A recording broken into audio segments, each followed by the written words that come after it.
思い出すのは君の高い輪よりも鮮明だ。どこに行ってしまったの、いつも探すんだよ。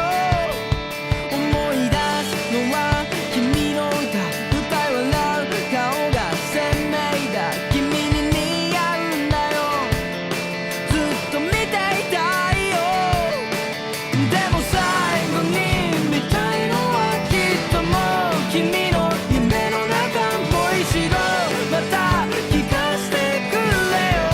聞きたいんだ、もっと三万芸怪獣の歌、まだ消えない夢の歌となって君がいつも歌う怪獣の歌、まだ消えない口ずさんでしまうの。思い出すのは君がいた、ギター持ってる君がいた、忘れられないんだよ。だから僕が歌うよ。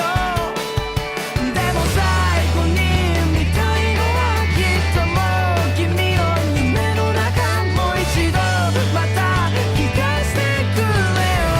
聞きたいんだ、もっと三万芸怪獣の歌、まだ消えない夢の歌となって